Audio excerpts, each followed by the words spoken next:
नमस्कार, आप देख रहे हैं आरएनआई न्यूज। मैं हूं आपके साथ गुफरान खान। राष्ट्रपति निर्वाचित होने पर द्रौपदी मुर्मू को पाकिस्तान के मीडिया की भी सराहना मिली है। डॉन अखबार ने उनके 15वें राष्ट्रपति चुने जाने की खबर में कहा, इससे 2024 के चुनाव में भी नरेंद्र मोदी के प्रधानमंत्री बनने की संभावना प्रबल हो गई है।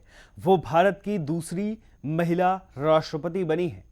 वहीं जो बाइडेन बोले, द्रौपदी मुर्मू भारतीय लोकतंत्र की मजबूती का सबूत हैं और भी कई देशों ने बधाइयां दी हैं। तो वहीं दुनिया से अनाज संकट दूर हो सकता है। रूस और यूक्रेन का यूएन से समझौता हो गया है। तो चलिए सभी मुद्दों पर बात करते हैं।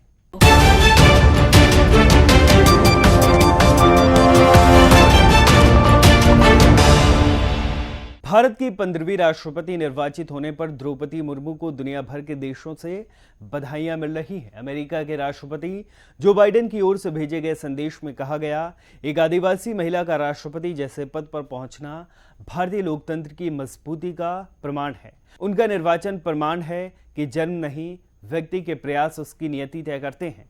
ब्रिटेन के प्रधानमंत्री बोरिस जॉनसन ने कहा, द्रौपदी मुर्मू का राष्ट्र प्रमुख पद पर पहुंचना उनकी ऊंची शख्सियत का ही परिणाम है। उनके लिए ढेरों बधाइयां।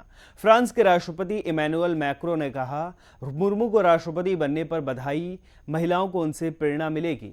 श्रीलंका में भी राजनीतिक दलों ने उन्हें खुले दिल से बधाइयां दी हैं। हाल ही में श्रीलंका में राष्ट्रपति चुनाव हारने वाले डुलास अल्फा पेरुमा ने कहा, आजादी के बाद जन्म लेने वाली जातीय और सांस्कृतिक रूप से दुनिया के सबसे अनोखे देश के राष्ट्रपति को बधाई। अब चलते हैं दूसरी खबर की तरफ।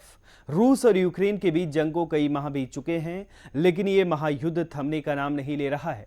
दोनों देशों के बीच चल रही जिद और अपने वर्चस्व को बचाने की लड़ाई के कारण दुनिया भर के कई खाद्य संकट से गुजर रहे हैं।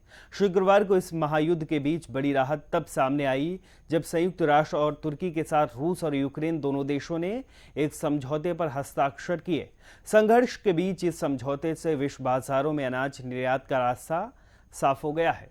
संयुक्त राष्ट्र ने शुक्रवार को कहा, उसे उम्मीद है कि काला सागर के मध्य से यूक्रेन के अनाज निर्यात को फिर से शुरू करने के लिए सौदा कुछ हफ्तों में पूरी तरह से चालू हो जाएगा और शिपमेंट को पूर्व युद्ध के स्तर पर 5 मिलियन टन प्रति माह बहाल कर देगा।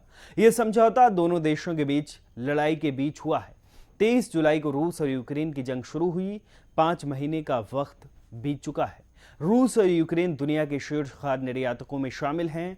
पूर्वी यूरोपीय देश के 24 फरवरी के आक्रमण के बाद से यूक्रेनी बंदरगाहों की नाकाबंदी हुई। दर्जनों जहाज फंस गए और 20 मिलियन टन अनाज साइलों में फंस गया और दुनिया भर में अनाज की कीमतें बढ़ गईं। फिलहाल अब अनाज की कीमतें कम हो सकती हैं क्योंकि रूस यूक्रेन युद्ध के बाद यूएन से यूक्रेन का समझौता हो गया है। फिलहाल आरएनआई के इस वीडियो में आज के लिए बस इतना ही। ऐसी तमाम खबरों के लिए बने रहिए आरएनआई न्यूज के साथ।